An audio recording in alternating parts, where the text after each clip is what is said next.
So here's what we're going to talk about today. We're going to go over some closeout tips, deadlines for this year. We're going to talk about the 2019 program year. We're going to go through some updates to our handbook. This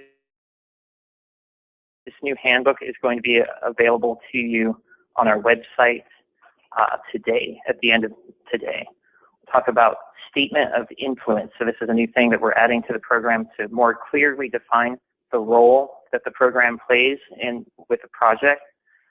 We're going to talk about code baselines, when we might need to use that as opposed to existing conditions.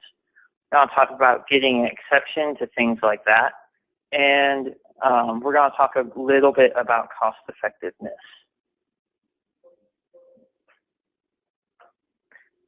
Can you advance for me, please?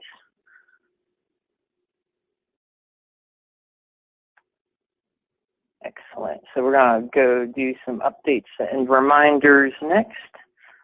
So since we're in verification mode, I just wanted to remind everybody about combustion appliance testing.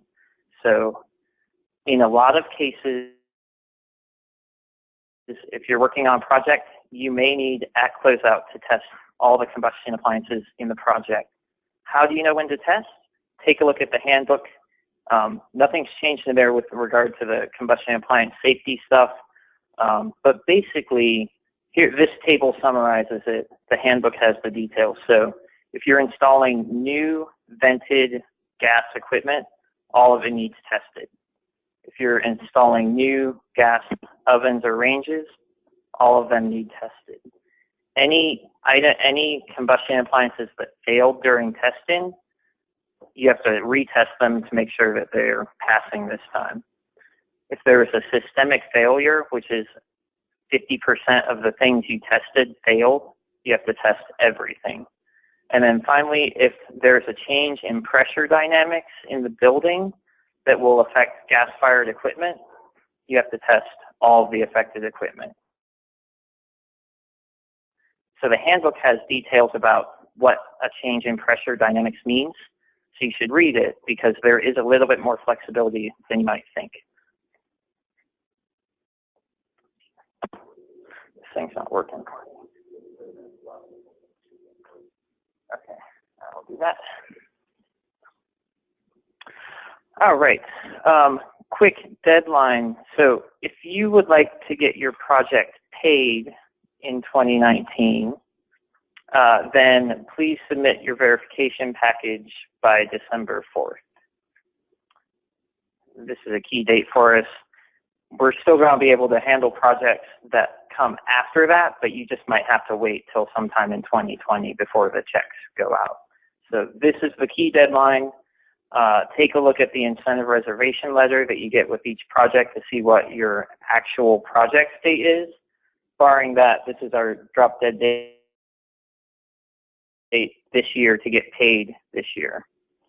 So I've been kind of going along with a bunch of multifamily upgrade program stuff, but I want to just show of hands who knows about the program, because I can give you all a quick overview. Who would like an overview of the program?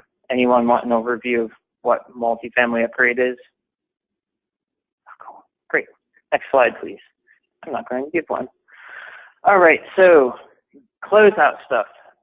I think I go over this all the time, most every time I get to talk to you, but here's what we need to constitute a complete package. So if you're aiming to hit that deadline, you need to give us all these things. So a verification letter, that's a template that we have that we can give you that you fill out. It's pretty easy. We need invoices that have a material and labor split. That's key. We need that split on every project. Photos, cut sheets, lighting schedules if you replace lighting, new models, and Econ 2 results if there were any changes to the specifications or the scope of work, combustion appliance safety test out results, closed permits for your project, and a W-9 for anyone that wants to get paid. Next slide, please. All right, and then we're going to talk a little bit more about this, but I want to chat a little about invoices. So here's what we're looking for there. So we're looking for finalized paid invoices. Ideally, you'll also submit a bill of materials from the supply house or the supplier that has quantities and model numbers on equipment. And overall, we're looking for as much information as possible. This really helps us kind of determine exactly what measures, what energy efficiency work we did at the site. It helps us make the projects more cost effective. We'll talk a little bit more about that, but the more detail that you can give us can flood us with information, and it helps. All right, next slide, please. All right, and we have a revised handbook this year. Again, you can get it at multifamilyupgrade.com. It's going to be up by the end of the day today. I'll email out a copy to everyone that attended. We have a sign-up sheet, right? Perfect. And in that handbook, we have a version guide. So in both the customer handbook and the rater handbook, there's a version guide. It's at the end of the handbook. Gives you a quick summary of all the changes. We're going to talk about most of the changes that we made this year, or this session, but you can see the details there. Next slide, please. So first, I'm going to talk about some modeling updates that we made in the handbook. So anyone that's not interested in that, don't worry, it's only 5 minutes or so. Next slide. Okay, so the major modeling approach update that we made in the handbook has to do with combined hydronic systems. So we found, or one of our partners found, that there's an error in the approach that we take to modeling hydronic equipment. And what we're seeing results where model this system. So this is a system that is a water heater or a boiler that is providing both domestic hot water for the faucets and sinks to a building, and also space heat to that building using the same boiler system. We were finding that when we modeled those systems following the handbook guidelines, that we were getting zero heating load. So big problem. We should have zero loads. Next slide, please. So here's an example. I encourage all of you to look down here and always check your end-use loads. And you can see in this example, no heating load. I think we can just move on from there. So what we were doing, I'm going to kind of get down to the issue and then tell you how to fix it. So we were modeling our combined hydronic system under the domestic hot water tab, right there. Next slide. But we weren't modeling it under the heating hot water tab. You can see this one's undefined, zero quantity, no pumps. And that was the source of our issue. So next slide. We thought we were taking care of it because in the system, so kind of up here, in the system, we were selecting this this button where we say DHW boiler provides heat. We figured that makes sense. It should work. But that's a res performance issue. We're doing everything in non-res this year, high rise and low rise, and from now forward. So this button, that drop down, it doesn't work in Energy Pro 5. Next slide, please. It doesn't work in Energy Pro 7, even though it's not in the residential section. Doesn't work. Doesn't do anything. You can make any selection you want. The results are the same. Next slide, please. So, to fix it, what we have to do is actually duplicate that water heater onto the heating hot water tab. So if you have, one little caveat is, if you have a bunch of separate domestic hot water only storage tanks, you don't have to include the capacity of those tanks with that system. So you might copy that system and reduce the capacity, and you'll cut down on a little standby loss But essentially, the most basic thing to do is copy that domestic hot water heater over to the heating hot water tab. Next slide. So here we copied that boiler over. Don't forget to match your multiplier, so the quantity. Next, please. And don't forget to add in pump information. So you should be gathering pump info as part of your energy audit. If you're lucky, you can look at some design specs and figure out the flow rates, or look up the pump curve and figure out where you're at. But we're looking for reasonable values and accuracy with quantities and power. Next, please. So we did that, copied that boiler over, and now you can see, oh, we have a heating load. I would always encourage you to kind of look through these values and see if they make sense. If you see like heating load is 100, then you should pause and kind of take a look through and see what's going on. If you see a 0, you should pause and take a look through. Okay, next please. Okay, that's it for modeling. Now we're going to talk about influence, and I'm going to turn it over to Siobhan. Thanks, Ben. So I won't go too far into this, but when we last had our partner meeting, we went over the statement of influence in greater detail. Some of you might know already that through experience, based on me letting you know that project's been selected for CPC review, that the IOUs and other program administrators have noticed increased activity by the Commission to review projects. And one of the items that they asked for is the statement of influence.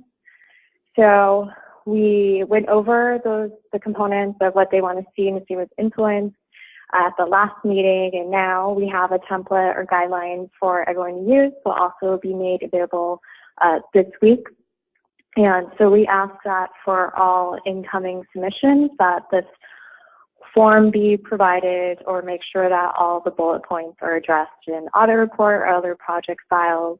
To a degree, I think following the template is probably easiest so that we all can review that information together. For any past projects that would be selected for review, we'll work with you to collect the information that we need. And so here's just a snapshot. You can see that they want to see a lot of the primary documents. I haven't really asked for that because I know we have troves of emails to go through, but just so you know, if you have a benchmarking report or minutes from a meeting, the PUC wants to see that and makes a strong case for the project and for the influence. And, you know, as the raters, you guys are representatives of the program, an extension of that, really. And so a big chunk of the request is really just the narrative of the timeline of the project development, when the conversation started, what about the program, and, you know, even if it's coming from Bambi or the project's going to Bambi, what enticed the owners to participate, what about the program requirements drove them to do more, whether that means adding a measure or installing or choosing more efficient equipment. Those are examples. Next slide, please. Thank you. So, like I said, include the form with all incoming testing packages, and not all the bullet points will apply. You'll see there's a request for a copy of the corporate sustainability policy. I imagine not most properties don't have that, but some might. So just say does not apply because the ownership does not have such a policy in place.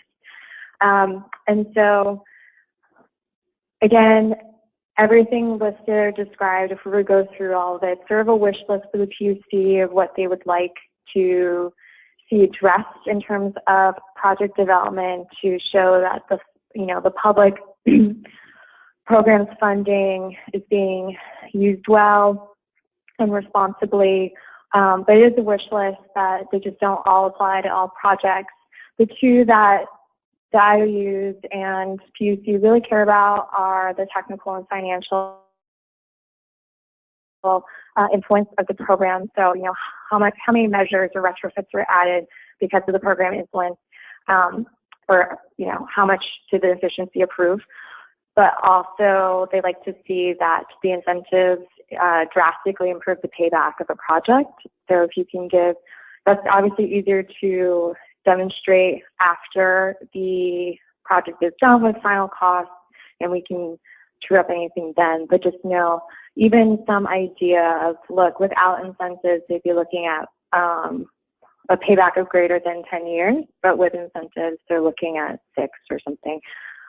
And so I'm hoping ultimately there will be a couple of requests in the form that will be new. We are here to help you develop the responses if you really don't know where to start. But I'm hoping that this is, by and large, just more of a form where for you all to submit information you already have that's just on record for us to pull. And while we're all very close to the narrative and the origin of the story, rather than, you know, a year from now, we get a request for it and we've forgotten a lot of the details that the regulatory bodies would want to hear.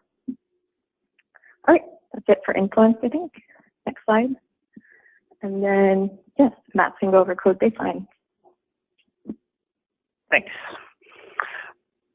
Anyone have any questions so far? Cool.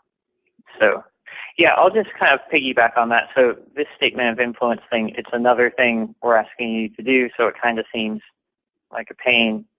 But I will tell you that the PUC really actually appreciates hearing the story about projects. I was talking to them about some other project that I'm working on, and I heard later feedback that they just loved hearing about how that project came to be, why we were working with it, what we were doing for that project. So telling the story about these projects, it makes a big difference. It helps us keep these programs going. It helps people realize that they're actually valuable. So we should do it. It's not that hard. Okay. So now we're going to talk about something that is kind of hard, and that's code baseline. So in the multifamily upgrade program, for the majority of projects, we are comparing our energy savings against what we find out in the field, the existing conditions that we see when we audit the project. There are a few cases when, instead of using the actual conditions that we find out there, we have to use a code baseline, which means use the minimum efficiency equipment that would be required by code. And I'm going to go through a few cases where that might be. And a lot of this harkens back to this influence thing. So we need to be able to show influence on the project to justify existing conditions. One case where we might need to use a code baseline is if we have a predetermined work scope. So if the customer comes to you as a rater and says, I already know exactly what I want to do, and in fact, I signed a construction contract, or even worse, I've ordered equipment and we're just going to do it, or worst case, we've started construction and you haven't engaged with these folks before. That makes it really, really hard for us to show influence on the project, and in those cases, we're going to be looking at a code baseline and the delta between minimum efficiency and the better equipment that we're installing. Likewise, if the customer is kind of doing a replace on burnout, like kind of moving slowly, and they have inefficient equipment planned, again, it's not necessarily if we can influence them to install better stuff, we're in a much better spot and we can avoid that code baseline. But if we're looking at kind of barely above code equipment that doesn't meet the MUP minimum specifications, then we might be stuck with a code baseline. So next slide, please. So talking about the MUP minimum performance standards, this is a table from the MUP minimum standards. Has everyone seen this table? Anyone had not seen this table? Never seen it before. Good. That's perfect. So these are these MUP standards, what we're aiming for equipment-wise. It typically aligns with Energy Star. It's much better than code. Sometimes can be a little bit challenging to install depending on certain site restrictions, but we're aiming for this. This is available on the partner portal. It might be available on the website, but we'll definitely email it to you this week. Next slide, please. Okay, back to code baselines. Another case where we might have a code baseline is if we're changing the space. So I live in Maine, and we have a lot of old woolen mills in Maine, and this is one that's not in Maine but in New Hampshire. Used to be a wool mill producing fabric, and now they're converting it to apartment buildings. In a case like this, we are likely going to have to apply a code baseline because the existing systems in there were not designed for residential use. The loads are going to be all different, so we need to kind of reset and look at equipment from a code baseline. There are certain cases, we have a project in MUP that's kind of similar to this, where we have to use a code baseline for the mechanical equipment, but the envelope is not changing. Or they're actually making some envelope upgrades, but it makes sense to use the existing envelope as our baseline conditions because that's kind of the same, but the mechanical equipment doesn't match up. So that's an example. Likewise, if you're changing the footprint of the building, adding space or taking it away, might be a code baseline situation. Next, please. All right, and then finally, some measures might require adjusted baselines. Most of you know that the outdoor lighting has to be rejustified to an LED baseline, like a minimum efficiency LED. So there could be other circumstances if the PUC decides that something else, like maybe indoor lighting, needs to be adjusted to an LED average. Excuse me. That stuff might come up. And I think the overall takeaway with this is that if you have a project that is any way outside the norm, like came in to you late, came to you from another rater or another program, check with us. Just let us know as soon as you can and avoid any potential surprises to incentives or modeling approaches. Any questions on that? Yes.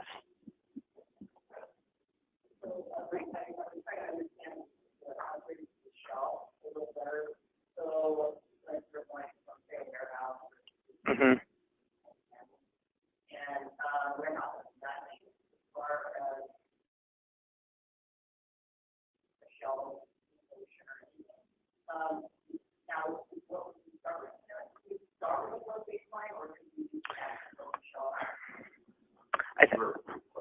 Sure. Okay, so the question was, if you're looking at a warehouse that has no insulation, what are you going to start with? Do you start with a code baseline or do you start with existing conditions? And so all of this is kind of site specific. In the example I was showing you and in the project that we have in MUP, we have a historic building where code is not triggered, so they don't have to make any envelope upgrades as part of their general renovation, but they've decided that they are going to make some upgrades to, I think, windows and wall insulation, maybe, something like that. They weren't required to do it, but they're doing it. In that case, we're going to use the existing envelope as is. If code was triggered as part of that renovation, then we're going to use the code baseline. Yep.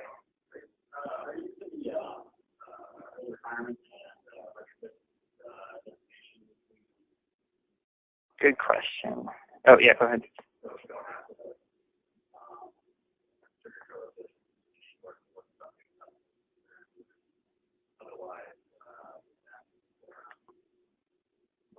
Right. Okay, so the question was, are we using the early retirement designation or other designations to get around some of these issues.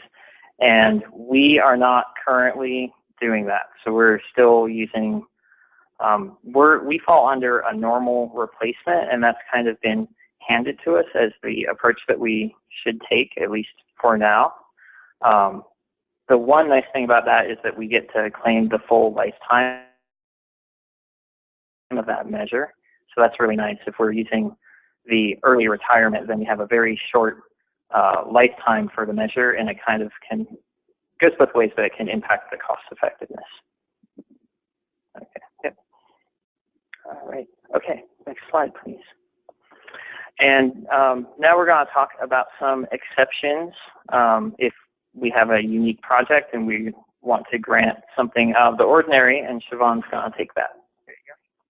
Great, thanks. And actually, I'll add on a little bit about the designation because they've changed the names a little bit. So this is where a lot of that PUC discussion is coming from, or why we're talking about it a little bit more. So it's complicated for multifamily because it's largely undefined, and we don't have a lot of guidance for that directly from the PUC. So we've all been kind of waiting for the day to come where we have to stick to a measure application date. I think early retirement is accelerated replacement now, and then normal replacement, I think, might still be the correct one. And so it's so confusing that, we report one, but really operate under another. So we do report under normal, and that's actually, by definition, normal replacement means that we would have to use a code baseline. It's when we, through program influence, encourage owners to undertake retrofits earlier than there might, so that replacement was accelerated, that they allow us to use the existing baseline.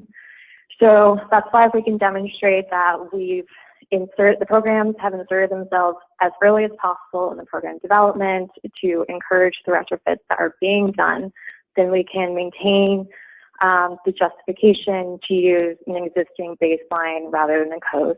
But as we're about to go over, because multifamily programs are of a large scale, take a long time, stories aren't necessarily clean in a way that the PUCs are used to, say, through central systems in a commercial building. There are a lot more variables that can influence the timeline of a project or what they're able to do in a given year based on the given capital. So we're not, hopefully you guys aren't going to walk away from this thinking that the requirements are more onerous or anything, but we just need to document better the story of multifamily projects, because since we don't have a lot of guidance from the PUC, some of that stems from the fact that they don't have a lot of insight. So the fact, Matt was raising this project that has come to the programs, the PUC, multifamily leads really attached to the story of it because they don't get a lot of that information at their level. So the fact that they are selecting more projects to review might, in the long run, be helpful. But so that said, we can go a little bit the exceptions, but just don't worry about the measure application types or if it's early retirement or no more replacement. We'll take that on as the program to figure that out and, update you guys at meetings like this or as timely as possible if there are going to be any changes that would ultimately impact the projects you guys are developing. Next slide, please. Thank you.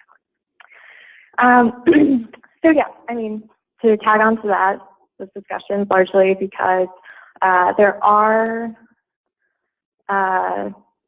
a rule book out there that the IOU portfolios adhere to, and so as a PG&E program, we are taking steps to make sure we are operating within the fold.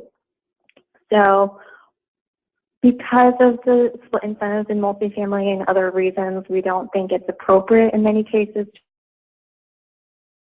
to apply the code baseline, but there are, based on the rules that PUC has approved, there are certain scenarios where we will have to apply them, as Matt has outlined. And so if there is an exception that you find is worthy of seeking approval from PG&E, please bring it to our attention. Or even outside of that, if you have a project, look, they purchased, some small amount of lighting, can they still apply or enroll? Anything like that, please bring it to us so that we can get involved and sort out some of these issues before they develop. We don't want to hear they started construction last week. So, right. So I know that, and so the question is, what can we do as a program to grow their project or be more efficient ultimately? So these are sort of the tiers of how the outcome of the request could go. Yes, this is a justifiable case, we will bring it to PG&E's attention for an exception, or really this is a scenario where closed baseline should be applied, or unfortunately the measure of the project isn't eligible for incentives, and we can discuss alternatives and other programs or rebates. Next slide. So Matt's gone over a number of these examples, but please note the distinction between approval to begin or start versus approval for works already been completed or that has started or been purchased. Matt's timeline can be funny because we have the application date in many cases and then the reservation date. So bottom line, it's not a good case or scenario. Through student influence, we have a narrative that shows, and then especially during closeout, we have a final paid invoice dated before the incentive reservation or anything indicating work started before that point. But even worse, if those dates precede the application date, right? So as we give the PUC and PG&E more insight into the project specifics, they are looking into the details at that level. And then, Matt called out our minimum efficiency specs table. Since that is defined, approved by PG&E, those must be met. If there are cases of when you feel it's not appropriate for your project, we will review and then, again, determine if we can seek an exception or they need to be upheld. And so, it seems very detailed oriented, and it is, but please recognize that the PC, all the regulatory folks are looking through this kind of tunnel vision. They are most familiar with non-multifamily projects. And so the concept of, the owners investing in upgrades that aren't going to meters that they're paying for, they're putting in capital that is larger scale than what might be in other building type projects, that exceptions can indicate weakened influence on projects. The idea is that the incentives are necessary, imperative for these projects to happen. And if a property has managed to pay for a measure in full before we've given approval, or they have a sense of what their incentive will be, then on paper, that just appears to PUC that they didn't need the incentives to undertake the project. And we know that's not true necessarily. A lot of them just need different levels of confidence before they pull the trigger to start a project, but that also the incentives fund other measures, other work on site, and that's the rest of the story that we want you guys to capture in the narrative, because it's not all in a vacuum. But just so you guys have some insight, that's what they're thinking when they're looking at exceptions or anything that seems to be happening outside of the rule book that they have approved. Yeah.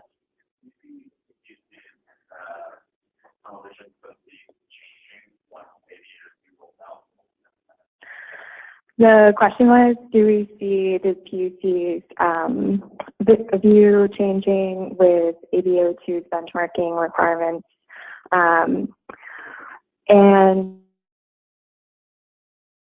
we see in general the fact that they have more, I don't know explicitly for ABO2, that hasn't been so closely tied to the conversations that we've had with the PUC activity. But in general, there were some staff changes, large across the board at PUC, which is why they're seeing an uptick in activity. But I think that shows a vested interest in multifamily, and then even what Matt was talking about, that scenario. And we've gotten some very poignant questions about what our program has done in terms of initiatives. You know, we do offer operations and maintenance training, you know, across the board and working with the other multifamily programs. We are in step to paint a full picture of the multifamily landscape for them, and I think we're getting traction. So the next step is really honestly what's lacking is documentation, where I think benchmarking reports will have real impact ultimately, but also, you know, there's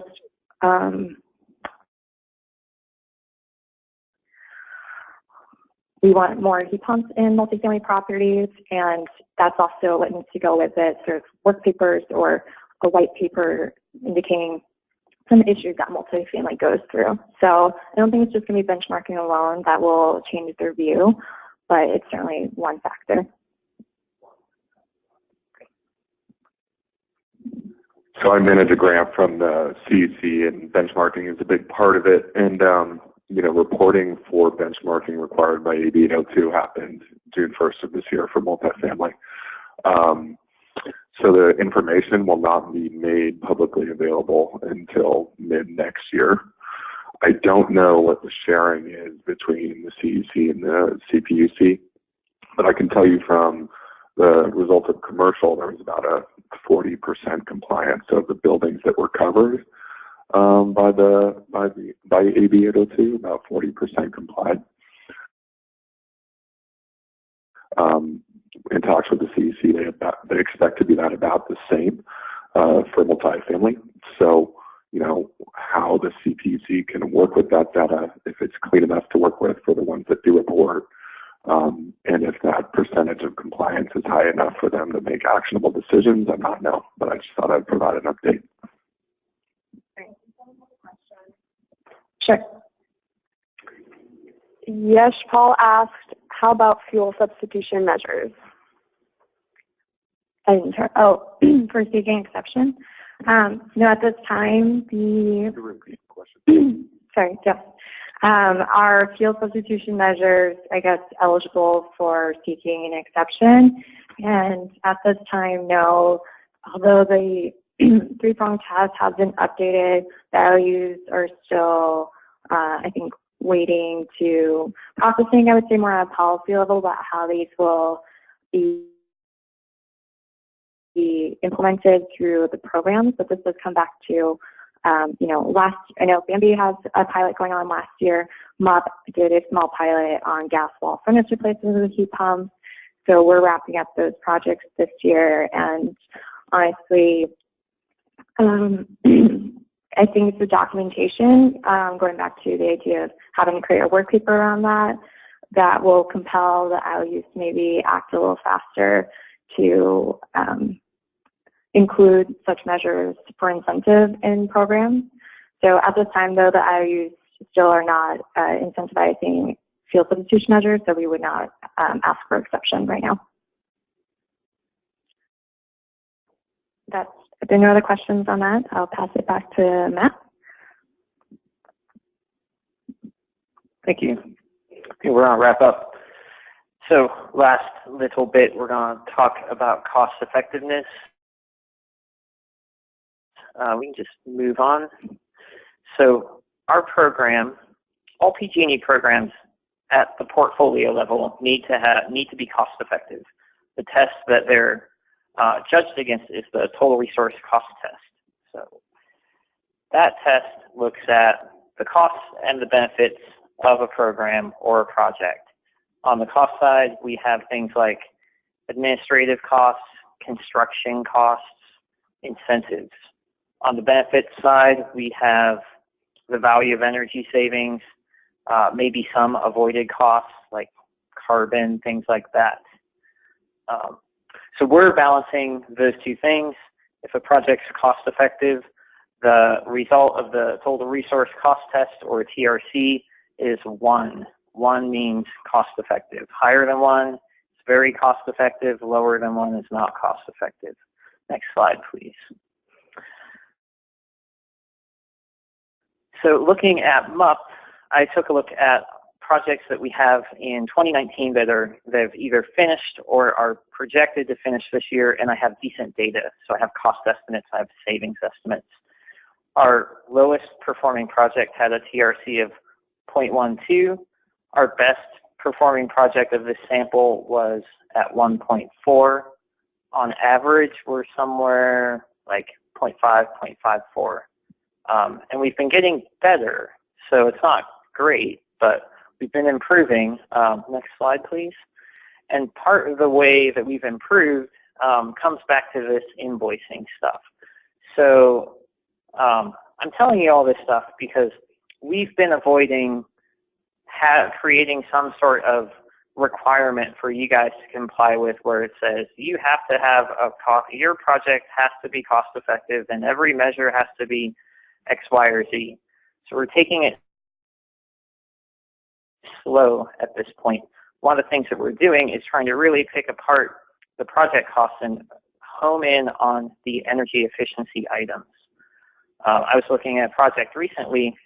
I got all the invoices, and it was part of a portfolio, and they purchased all kinds of low flow equipment for the whole portfolio and then dropped the invoice on this one particular project.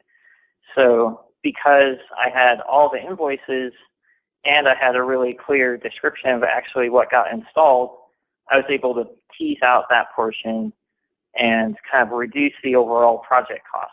And I will say that of those cost items, so admin costs, incentives, and construction costs are the biggest driver of cost effectiveness. It's just much, much higher than the other items that are on that side of the scale. Another tip for kind of aiming for cost-effective projects for your customers would be take a look at work papers. So we have a few work papers that you can use in MUP. These are for measures that we can't model. And it tends to be these work paper measures have pretty generous savings and aren't too expensive to install. And then finally, if you're working with a project and your incentives, your estimate of incentives are around the same as the construction cost to build that project out, so basically, 100% coverage or so, the projects that have that, like really high incentives versus costs, those projects tend to be pretty cost effective, and they tend to be kind of employing a fair number of work papers. So those are tips. These tips kind of help our program keep running, but they also help your customer get a really good value out of the program. Sure. So high incentive means more money from the program. Right. Yep. So how does that translate into cost effectiveness? Is it because they're just doing more with the money? Yeah. Okay. So the savings on those projects are quite high. So we're getting a lot of savings, but the installation costs are low. So I mentioned earlier, the incentives tend to play, like they're all weighted equally, but it tends to be our program is covering 25% of the construction costs. That's our average, Okay. I think. So the way this is written, I'm thinking like high incentive receives high efficiency value, but the installation costs are low. Yep. Okay, so that's what that doesn't say that. Okay. Fair enough. So okay, I understand. Yeah. Sure. And I think, what do we have next? I think that might be it. Does anyone have any questions on that? This is kind of like that cost effectiveness stuff is a little tricky for me because I don't have any mandates for y'all right now. But it's really, really important to this program. So if we can kind of really get those detailed invoices and kind of home in on the exact measures that we're doing, that helps us a lot. Yep. How are you dealing with the relative cost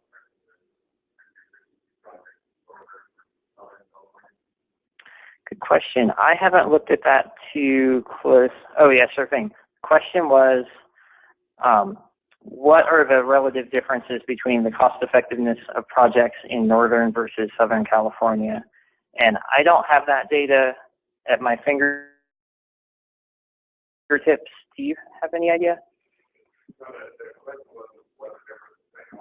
Oh, okay. How are we? Oh, the question was. Yeah. Okay. So the question actually was, it's much harder to be cost effective in Southern California because the climate is mild, very mild. So how do we deal with that? I guess I can take a stab at this. So in MUP, a good chunk of our projects are in the Bay Area, and they're in kind of the Central Valley area where it's really hot, and we don't have a whole lot very far south. So what I showed you were averages. We haven't taken any particular steps to target a specific region in terms of cost effectiveness. I'll add on to that a little bit. So if you play around with the cost effectiveness tool, it's very hard to determine or distinguish any trends. It's more by climate zone, which is somewhat geographically split, but some of the hotter climate zones do span north and south. But the driver really is the construction cost. You know, we can look at incentive costs and drive it down.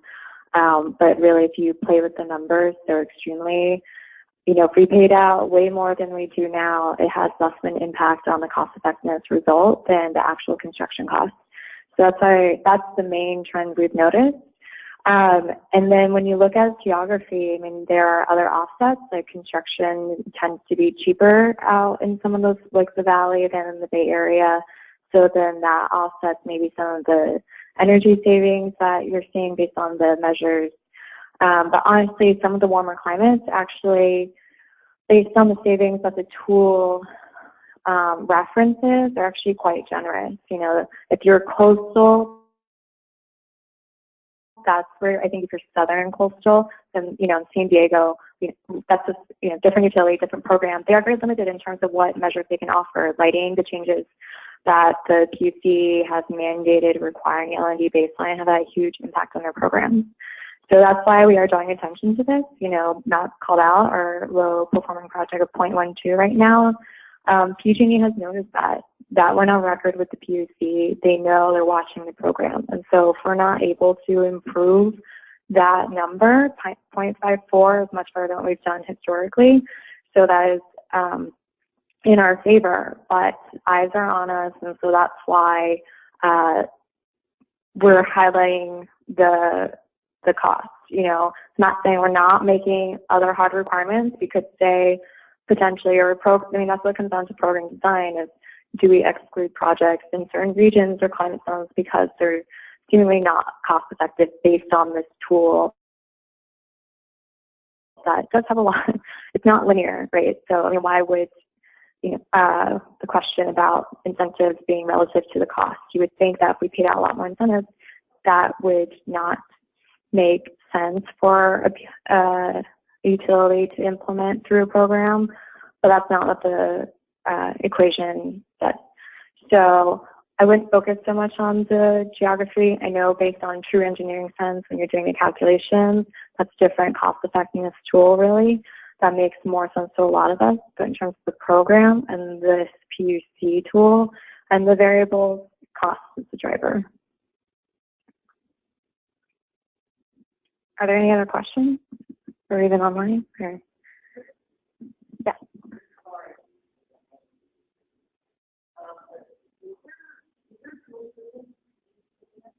The question is, they're fuel switching this program, and going back to the exception question, there is not.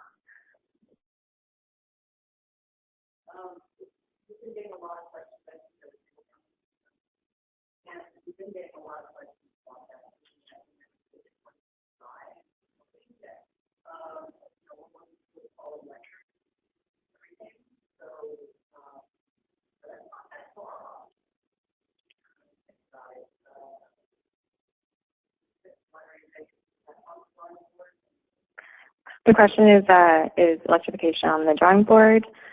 due to state goals and decarbonization. But yes, there's a lot of activity and talk around it. The PUC, with the change in cost effectiveness of the three-prong test, has effectively approved electrification, but some the utilities are still discussing. Really, it's a policy issue at this point, and again, cost effectiveness. Just because PUC approved something doesn't mean some of the other requirements that the IOUs are held to, such as cost-effective